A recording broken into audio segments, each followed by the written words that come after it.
Америка прямо сейчас пытается поменять правила на рынке золота и криптовалют. Вспомните, какой у них долг – 35 триллионов долларов. Со временем, когда часть госдолга США будет размещена в стейблкоинах, США обесценит этот долг. Еще раз простыми словами, у них сейчас валютный 35-триллионный долг, они его загоняют в крипту, в облако, обесценивают и начинают с нуля. Это для тех, кто очень любит заниматься криптой. Di Eastern Economic Forum yang digelar di Rusia beberapa bulan lalu, salah satu penasehat paling dekatnya Vladimir Putin yang namanya Anton Kobiakov tiba-tiba bikin pernyataan yang cukup aneh dan bikin orang itu banyak yang bingung.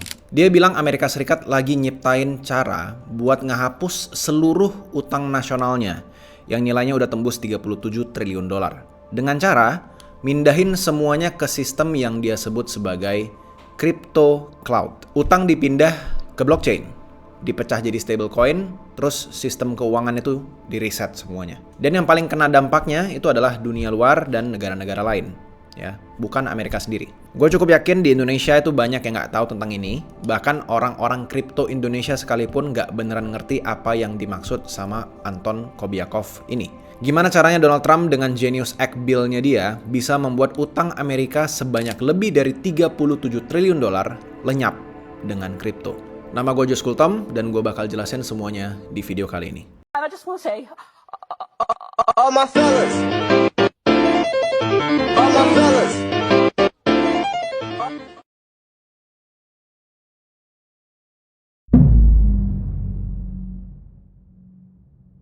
Buat bisa mengerti kenapa teori crypto cloud itu sebenarnya problematik, ya, kita harus bedain dulu antara mana yang namanya utang digital sama yang namanya utang legal. Banyak yang mikir kalau utang negara itu cuman angka yang di layar doang gitu, cuman diketik-ketik, dah.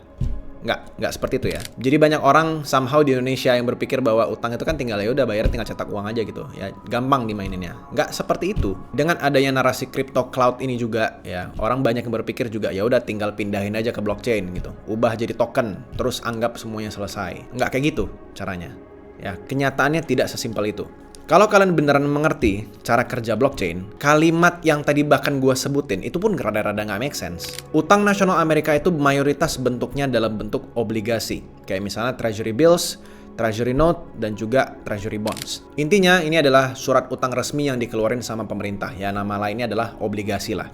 Ya, waktu seseorang membeli obligasi, misalnya rakyat-rakyat retail tuh beli obligasi, itu artinya mereka minjemin duit mereka ke negara, dan negara bakal janjiin kalian untuk dibalikin duitnya dengan tambahan bunga.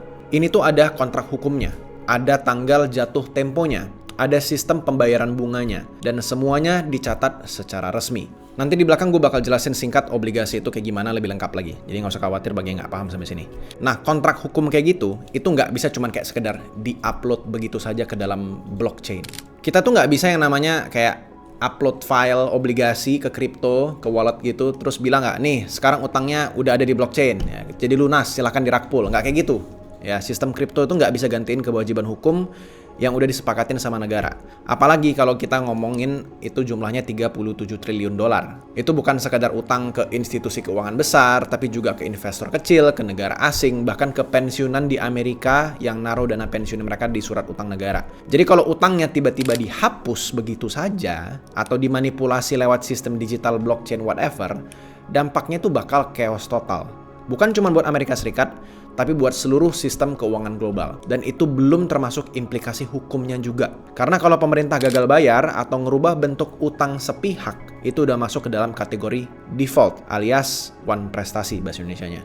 Dan kalau kita ngomongin default buat negara dengan pemilik mata uang cadangan dunia, ini bisa bikin kepercayaan global hancur sehancur-hancur-hancurnya. Jadi, no. Kalau ada yang bilang utang negara dihapus total dengan masukin dia jadi kripto, itu salah besar. Tapi, kalimat daripada Anthony Kobiakov tadi itu tidak 100% salah. Agak melenceng sebenarnya, tapi itu bukan yang dia mau bilang sebenarnya. Karena memang Donald Trump itu sedang berencana untuk membayar utang Amerika dengan kripto. Bukan dengan Bitcoin, bukan dengan koin-koin yang nggak jelas. tapi dengan stablecoin.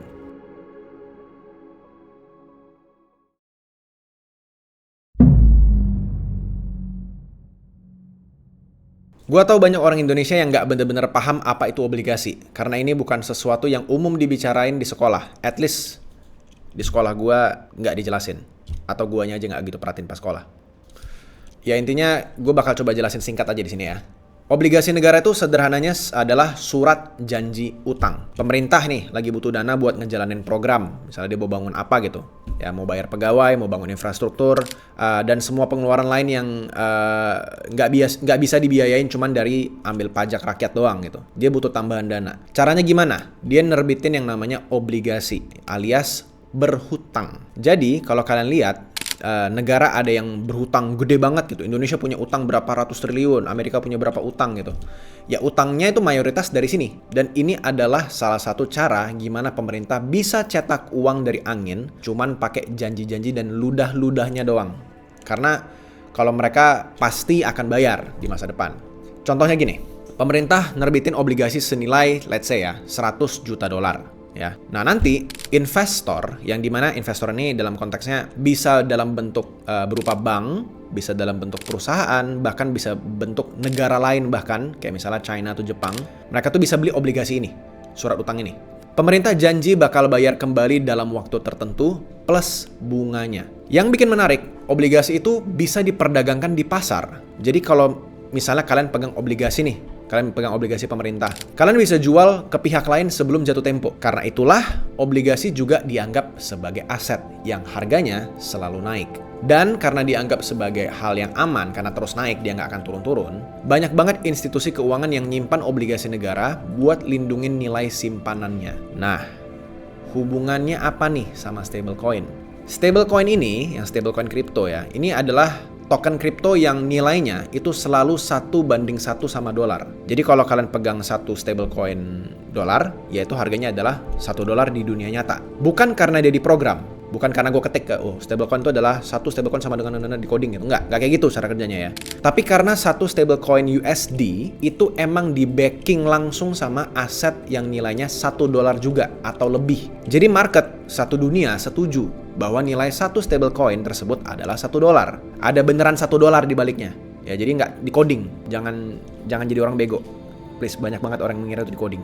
Ya walaupun ada ya, kayak misalnya Terra Luna USD itu pakai coding tapi jadinya hancur ya, itu nggak di backing sama dolar beneran. Pakailah stablecoin yang di backing sama dolar beneran. Nah, stablecoin kayak misalnya USDT sama USDC itu sekarang dijamin sebagian besar sama yang namanya obligasi pemerintah Amerika. Jadi, waktu orang nyimpen atau bertransaksi pakai stablecoin, intinya adopsi stablecoin itu makin besar, makin masif. Secara nggak langsung, mereka lagi pakai token atau lagi pakai koin yang cadangannya itu disokong sama utang Amerika. Nah, artinya apa? Semakin banyak orang yang pakai stablecoin, artinya makin besar permintaan obligasi ke pemerintah. Yang artinya makin banyak utang Amerika yang diam-diam dipegang sama dunia luar, dipecah-pecah semuanya. Dalam tanda kutip ya tapi ya. Jadi intinya si Amerika itu bisa memperlambat ledakan utangnya dia karena terus banyak orang yang mau berutang. Begitu kira-kira gampangnya. Dan kalau kita ngelihat ya dari tren investor kripto, dari jumlah tren investor kripto, termasuk Bitcoin ya, itu jumlah investor di dunia itu terus bertambah dari waktu ke waktu. Dan kalian harus sadar, di mayoritas exchange tempat kalian jual beli kripto, setiap kali kita mau beli koin atau token kripto apapun, kita belinya pakai apa? Pakai USDT, pakai stablecoin. Jadi semakin besar adopsi kripto di dunia, maka Amerika bisa berhutang ke lebih banyak tempat. Ya, basically yang bikin stablecoin sebenarnya sih. Yang bikin stablecoin akan bisa beli obligasi lebih banyak karena permintaan USDT-nya atau USDC-nya makin banyak. Dalam konteks ini, yang bikin USDT itu adalah perusahaan namanya Tether. Yang bikin USDC itu konteksnya adalah nama perusahaannya Circle. Mereka bisa terus beli obligasi US karena demand-nya yang terus tumbuh. Selain trading kripto, stablecoin juga dipakai oleh banyak sekali orang di dunia untuk bisa mengakses mata uang yang lebih stabil daripada negaranya sendiri. Contoh, orang di Nigeria itu bisa simpan USDT karena nggak percaya sama mata uangnya, yaitu Naira. Pebisnis di Argentina yang pakai USDC buat ngelindungin bisnisnya dari mata uangnya peso. Ya bahkan beberapa negara lain juga beli dolar saja itu ilegal. Mereka bisa simpan dolar mereka dalam bentuk USDT. Sampai bahkan ke investor kripto Indonesia yang pakai stablecoin buat simpan duitnya aja. Sesimpel karena dolar itu terus naik. Jadi intinya, makin banyak orang di luar Amerika Serikat yang pakai stablecoin, makin besar kemampuan Amerika untuk nyebarin inflasinya secara global. Dan semuanya dilakukan tanpa harus keluarin undang-undang baru. Tinggal mainin sistem yang udah ada aja.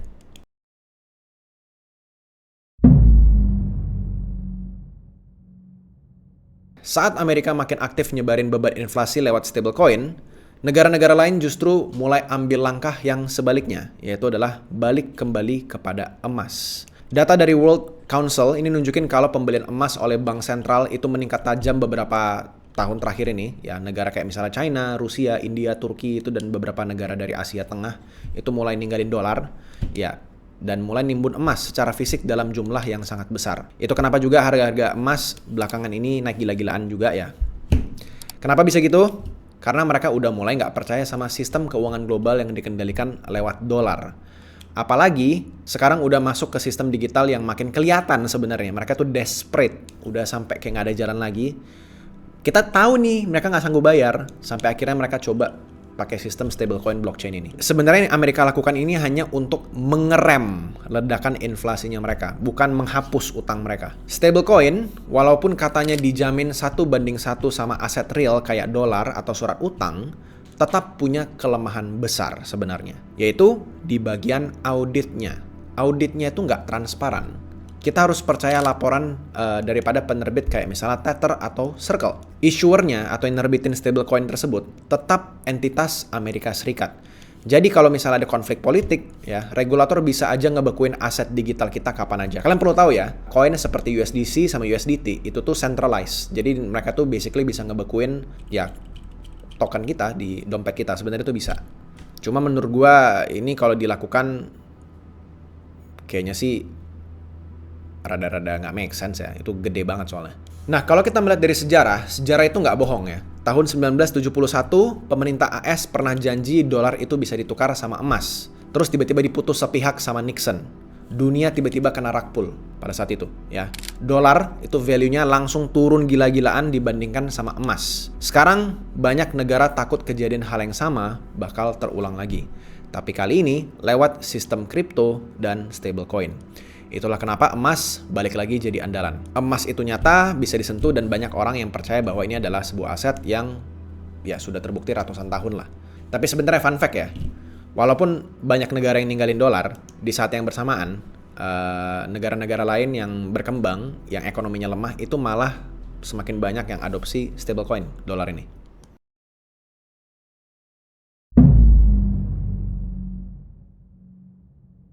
Kalau kita ngeliat dari luar, semuanya tuh kelihatan kayak wah ini evolusi teknologi digital finansial yang sangat wah ini keren banget gitu. Emang iya sih sebenarnya ya, transaksi makin cepat, makin murah, dan akses ke mata uang apapun jadi makin mudah, apalagi ke dolar gitu. Dunia makin terkoneksi lah, globalisasi makin real gitu. Tapi di balik itu semua, Amerika lagi ngejalanin skema yang jauh lebih dalam, yaitu nyebarin beban utangnya ke seluruh dunia pelan-pelan tanpa adanya perlawanan. Itu beneran nggak bisa dilawan ya kalau kalian pikir ya. Itu susah banget untuk dilawan. Bahkan Eropa saja itu juga ngelakuin hal yang sama ke Euro. Mereka juga bakal ngelakuin hal yang sama. Jadi untuk klarifikasi ya teman-teman ya, kalau kalian lihat ada berita penghapusan utang 37 triliun tuh nggak ada sebenarnya ya dengan kripto. Sebenarnya bukan 37 bahkan 38 ya. Itu nggak mungkin bisa dilakukan secara hukum dan nggak mungkin juga dilakukan secara sistem. Nggak cuman karena dia blockchain, kalian nggak ngerti artinya apa, terus dia bisa hilang gitu. Nggak kayak gitu ya. Yang dilakukan Amerika adalah sebenarnya dia tetap bayar utangnya, tapi dia terus bisa ngutang lebih lama lewat stablecoin issuer tadi itu. Jadi dia bisa bayar utangnya pakai utang baru, lebih lama. Ini bukan trik sulap, ini bukan konspirasi, ini adalah strategi yang dilakukan sama Donald Trump literally sekarang. So itu aja guys, semoga kalian dapat sesuatu dari video kali ini. Kalau kalian tertarik nonton video yang lainnya, kalian bisa lihat video di sisi kiri, kanan ini. Guys, itu aja. See you guys in the next video. Bye-bye.